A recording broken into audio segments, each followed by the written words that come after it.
Hi everyone, welcome back once again to 5 must-see anime you can watch right now, the show where I talk about 5 anime that I think are worth checking out that can be watched for free on legal streaming sites, at least in the United States. If you live somewhere else, you might have to find the stuff on your own.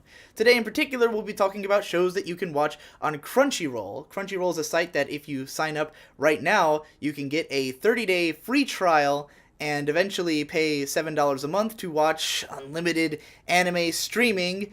Personally, I love the site, I've been using it, and I have a little link here that if you sign up using that link, not only do you get to support the anime you watch, but you can also support my channel. So, everybody wins!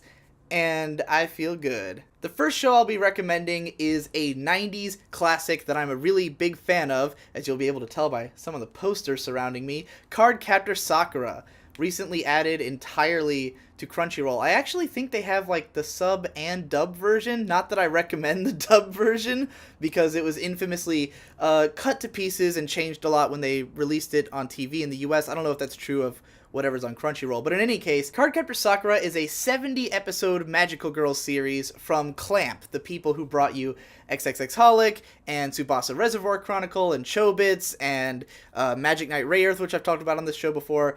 Lots of classic early 2000s and 90s stuff, and Cardcaptor Sakura was like their first really big breakout hit series to get known internationally. It's sort of just an adorable, feel-good, fun show, mostly episodic for the first half, and then it develops more of a plot as it goes along, a strong romance subplot, or several romance subplots really, between all of its major characters. It's a cute, fun magical girl show that I think is easy to get into for people who want to get into magical girls but are kind of on the fence about it.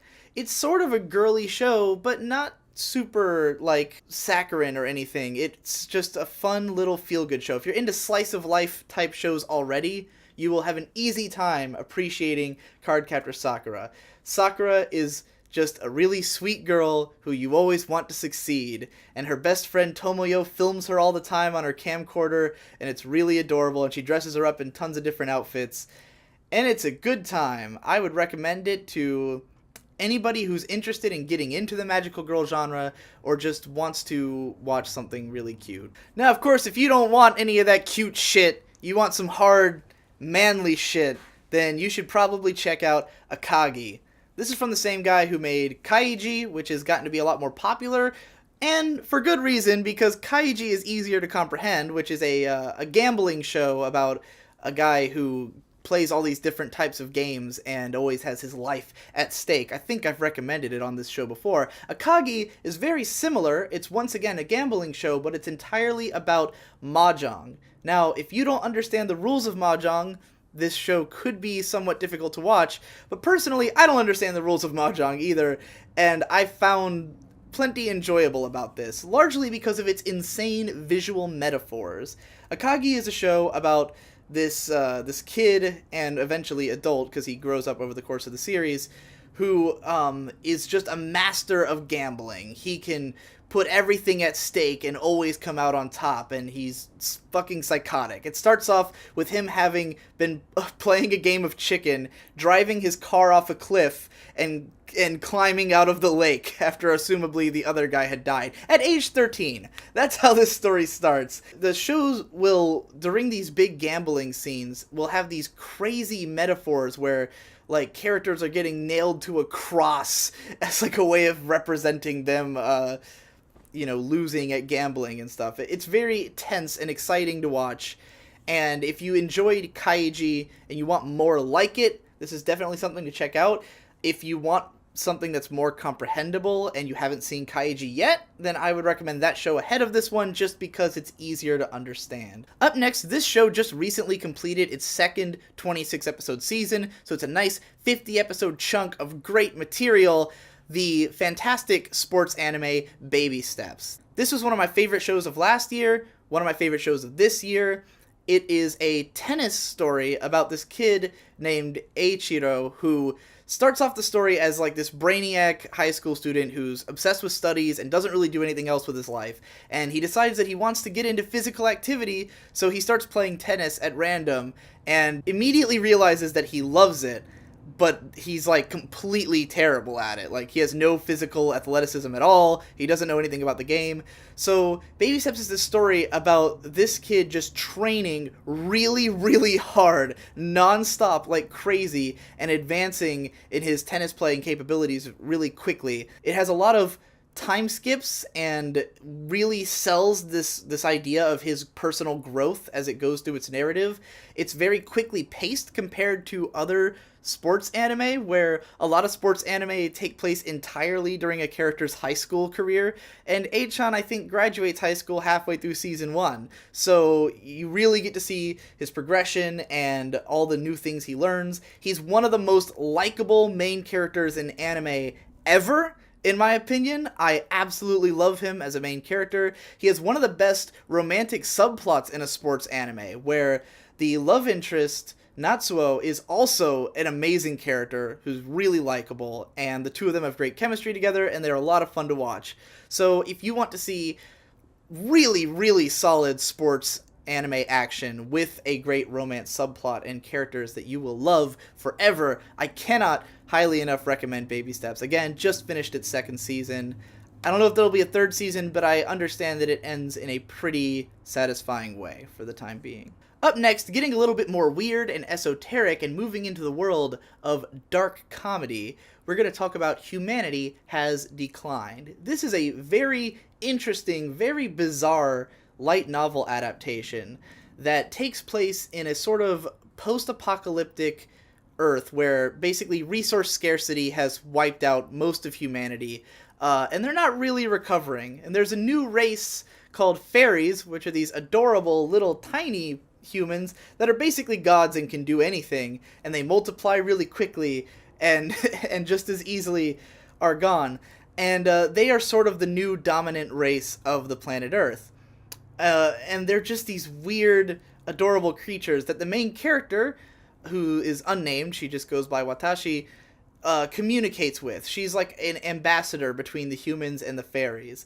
And she is this hilariously lazy, mean-spirited, like, cynical person who just sort of looks at the people around her, analyzes situations, and tries to come out with as little loss as possible in any situation. She's always trying to get out of her duties of whatever situation she's in. This show, I can't even really describe what kind of show. I guess I'd call it a fantasy, but it's so out there with the scenarios. There's one arc where several of the characters get trapped inside of a manga panel where they're just in a white space and they have to act out a panel, and if it's good, then they get to move on to the next panel, and there's like fairies judging how well made their manga is. Really out there scenarios like that, and every episode's totally different, so you really don't know what you're getting yourself into. This is the kind of show that when everything clicks into place and you understand where an episode's going, it gets really, really crazy and surprising, and it never goes where you think it's gonna go. So I recommend this to anyone who's just looking for a weird, fun time. It's very cleverly written, probably has some of the best dialogue I've seen in anime in a long time. A lot of people like the aesthetic. I really don't, but I loved the show so much that I was willing to look past that. So check this one out for sure if you want something totally different from what you're used to. Last but not least, from now on this show, I want to try to recommend one currently airing show per video. Now, of course, I don't want to talk about a show that just got started and I don't really know what's going on with it yet, but this season there's one continuing show from last year that I'm a big fan of, which is the Order a Rabbit? This show is pure cute girls doing cute things, slice of life, moe, that kind of show. If you don't like that kind of show at all, this will not have anything to offer for you. But if you're into that kind of show, I highly recommend it. It's super freaking adorable. It's about 5 girls who all work in coffee shops or or tea shops, and them having fun doing random things related to their stores or related to whatever random adventure they get into. It's based on a 4-panel comic, so it's very standard sort of setup punchline humor. I wouldn't say it's outrageously funny. It's more adorable than it is funny. It has a lot of rabbits. If you like rabbits, then this is for you. Personally, this show gives me a fucking heart attack every week. Every time I watch it, I have to cling to my chest and go, "Oh my god, I've got it. I've got diabetes. I'm dying. I finally got it. It's finally happened. I did it. I died." And the season 2 has been really great so far. It's probably my favorite anime of the current season. I know everyone's gonna get mad at me because One Punch Man, but whatever, man. I like Gochi Yusa. I'm okay with that. I watch it with my little brother. We have a good time. So check it out if you're into that kind of show. Check out all the 5 shows I just mentioned. And of course, stick around on my channel if you want to eventually see more videos like this, more recommendations. Go watch the other 4 or 5 videos I've made in this series. I think 4? 5? I don't remember anymore. Go watch them all. Stick around for next month. I'll see you then. Oh, and sign up for Crunchyroll. Use my link. I get money. I get paid.